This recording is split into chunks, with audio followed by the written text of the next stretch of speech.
પછી લખ્યું છે ચરણ વિધિ કરતી વખતે ડિસ્ચાર્જ ચિત્ત બહાર ભટકતું હોય તો ચાર્જ પ્રતિષ્ઠિત આત્માએ એ ચિત્તને જોયા કરવું અને પોતાનો ઉપયોગ ચરણ વિધિ કરવામાં રાખવાનું આટલું છે ને રાખવાનું. હા, એટલે ડિસ્ચાર્જ ચિત્ત ભલે ને ગમે તે ભટક્યા કરતું હોય, આપણું જાગ્રત ચિત્ત તો રહેવું જોઈએ કે આ ચરણ વિધિ કોણ કરે છે, હું કોણ છું, ખ્યાલ આવી ગયો. અને આ ચિત્ત ભટકે છે તે શું છે, જે ભટકતું ચિત્ત છે પરિણામ વાળું એ શું છે આપણે જાણ્યા કરવાનું ખાલી, એમાં ભળવાનું નહીં.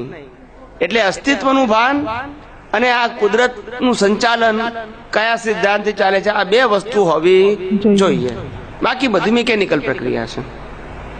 સમજાયું? એટલે આપણે આટલું જાણવાનું જ ખાલી, આમાં કશું બદલવાનું કે ફેરફાર કરવાનું નથી. જાગૃતિ કેવી રહે છે એના આધારે તમે યથાર્થ જોઈ શકો. જાગૃતિ મંદ રહે તો એ લેવલનું તમને દેખાય કે સમજાય, જાગૃતિ હાઈ રહે તો એ લેવલનું દેખાય કે સમજાય. એને ક્રિયા સાથે સંબંધ નથી. જ્ઞાનને તમારી જાગૃતિના ડેવલપમેન્ટ સાથે સંબંધ છે. સમજાય છે? આપણું ચિત્ત દાખલા તરીકે હું અનંત શક્તિ વાળો છું, અનંત જ્ઞાન વાળો છું એવું બોલતા હોય, ભલે આપણે ચિત્ત બહાર ફરતું હોય, પણ આપણો ઉપયોગ તો આપણે પણ એ જે આત્માના ગુણોની જે ભજના છે એ ભજના મિકેનિકલ નહીં કરવાની. ના, એટલે પ્રકૃતિના ગુણની સામે હું અનંત ગુણ વાળો છું, પ્રકૃતિના વિનાશી ગુણની સામે હું અનંત જ્ઞાન વાળો છું. એની પાસે જ્ઞાન છે, પ્રકૃતિ પાસે પણ લિમિટેડ જ્ઞાન છે, વિનાશી જ્ઞાન છે. એની સામે હું અનંત જ્ઞાન વાળો છું. આ જગતના ટોટલ કુલ જ્ઞાનનો સરવાળો એવો અનંત જ્ઞાન વાળો હું નથી. મારું અનંત જ્ઞાન કેવું છે તો કે છે કે આ પ્રકૃતિ દ્વારા પ્રાપ્ત થયેલું, લોકો દ્વારા પ્રાપ્ત થયેલું, પુસ્તકો દ્વારા પ્રાપ્ત થયેલું જે જ્ઞાન છે એ જ્ઞાન મને સ્પર્શે નહીં, હલાવે નહીં, ખેંચે નહીં, એવો હું અનંત જ્ઞાન વાળો છું, બનાવવાનો નથી. આ બધા જે લૌકિક જ્ઞાનો છે એ બધી મારી એક્ઝામ છે, પાસ થવા માટેની, ફસાવા માટેની નહીં.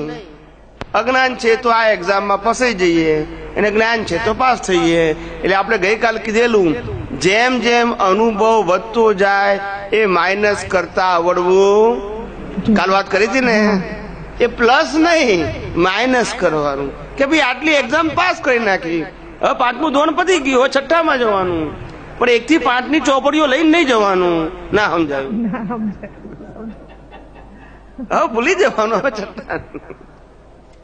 પછી કાલે સ્વામીજી કેવું થયું કે હું બસમાં બેઠી ને તો મારા બાજુમાં વ્યક્તિ આવી ને તો કેવું કે આ પ્રકૃતિ છે ને એને ના ગમતા સંજોગો ઉભા થયા હોય ને એવું લાગ્યું એમ. પછી તરત જ મેં એટલે અંદરથી કે એમ કઈ શુદ્ધાત્મા છે એને લાવ્યું કોણ? વ્યવસ્થિત શક્તિ એમ.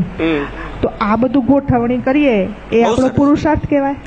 જ્ઞાનની ગોઠવણી જે પ્રકારે જે લેવલે કરતા હોય એ બધું પુરુષાર્થ કહેવાય. આપણે ગોઠવણી જ્ઞાનની છે ને, અને આત્મ હેતુ માટે છે. શેના માટે છે? સંસાર હેતુ માટે નથી. આ જગતના આધિ વ્યાધિ ને ઉપાધિ વાળા સંજોગોમાં આપણને કેમ સમાધિ રહે એવી બધી ગોઠવણી એ બધી જ્ઞાનની ગોઠવણી છે. એટલે પેલા 10 મિનિટ તો ના ગમી, પછી એ બધું ગોઠવણી કરીને પછી એકદમ અંદરથી. બરાબર, સરસ સરસ સરસ.